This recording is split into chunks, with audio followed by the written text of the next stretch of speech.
बिस्मिल्लाहिर्रहमानिर्रहीम। अस्सलाम वालेकुम। आज हम घर का बना कंडेंस मिल्क बना रहे हैं। उसके लिए मैंने ये अपना खुला बर्तन लिया, कढ़ाई जैसा, उसको रख लिया। और ये मेरे पास 2 कप मैंने माप के लिया है। 500 ml इसमें ये दूध है। अगर ml के हिसाब से जाओ, वरना 2 कप जो है ये वाले मैंने दूध लिया है। और इसमें थोड़ा सा ये वार्म हो ले तो इसमें जाता है ये 1 कप शुगर। तो हम घर से बना रहे हैं अपना कंडेंस मिल्क। तो अब इसको रेडी करते हैं। लो हीट है, नीचे से मैंने लो हीट पे इसको स्टार्ट कर रही हूँ। लो हीट रखी है। अल्हम्दुलिल्लाह थोड़ा सा दूध लुक वॉर्म जैसा हो गया। अब इसमें ये साथ ही ये शुगर ऐड करेंगे। बिस्मिल्लाहिर्रहमानिर्रहीम।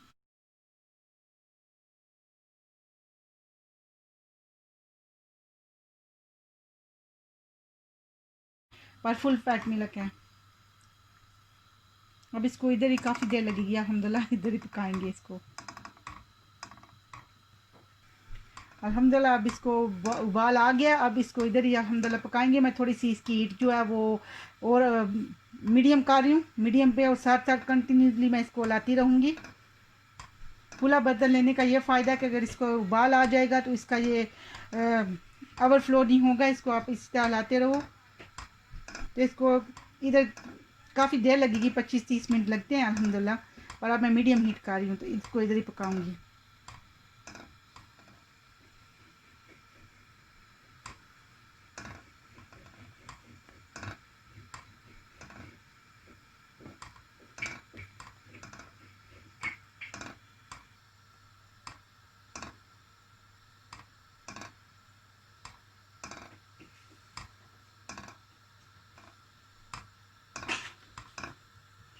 लो टू मीडियम हीट है अभी भी अल्हम्दुलिल्लाह। बट इसको पकाते हुए मुझे 7 मिनट हो गए। और ये हाफ़ कप सारा इससे ड्राई हो चुका है। पर इसको इतना करना है कि 2 कप डालिए, उसमें से 1 कप रह जाए। इतना इसकी थिकनेस होनी चाहिए। इसकी कंसिस्टेंसी जो है वो काफ़ी थिक हो जाएगी। पर अभी इसको थोड़ी देर लगेगी। इसको इधर ही पकाते रहेंगे लो टू मीडियम। पर इसको कंटिन्यूसली आपने इसका जो स्पैचुलर अपना वो चलाते रहना है। और गुड है कि अगर आप इसका इसी तरह का कोई बड़ा पार्ट लो जिसमें ईजिली हो जाता है कि फ़्लो ओवर नहीं करेगा। अगर इसको उबाल आएगा फ़्लो ओवर नहीं करेगा। तो अब इसको इधर इंशाल्लाह थोड़ी देर और पकाएंगे।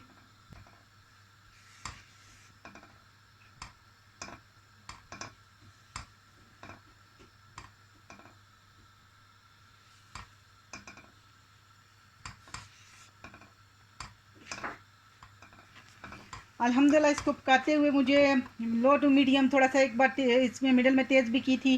तो मुझे ऑल टुगेदर 27 मिनट हो गया। अल्हम्दुलिल्लाह ये ऑलरेडी डन हो गया। अब इसको ठंडा करके तो मैं आपको इसकी कंसिस्टेंसी बताती हूँ। तो अल्हम्दुलिल्लाह इधर भी है पर अभी काफ़ी गर्म है।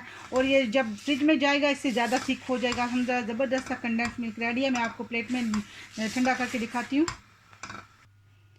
अल्हम्दुलिल्लाह इसको इतना ठंडा तो नहीं हुआ, ऐसे इसकी कंसिस्टेंसी जैसी होनी चाहिए। ये 2 कप मैंने दूध डाला था। ये सारा पका पका पका के इसको 27 मिनट पकाया। तो ये अल्हम्दुलिल्लाह 1 कप रह गया। इससे ईज़िली 1 कप बन जाता है। और बाहर से महंगा भी पड़ता है, ट्रूली पूछो। और जो सच्ची बात है समटाइम मिलता भी नहीं है, घर में सस्ता भी पड़ता है। और very easily, no need to go market and buy, easily you can make it at home. Alhamdulillah ज़बरदस्त सा कंडेंस मिल्क रेडी है। अस्सलाम वालेकुम वरहमतुल्लाहि वबरकातुहू।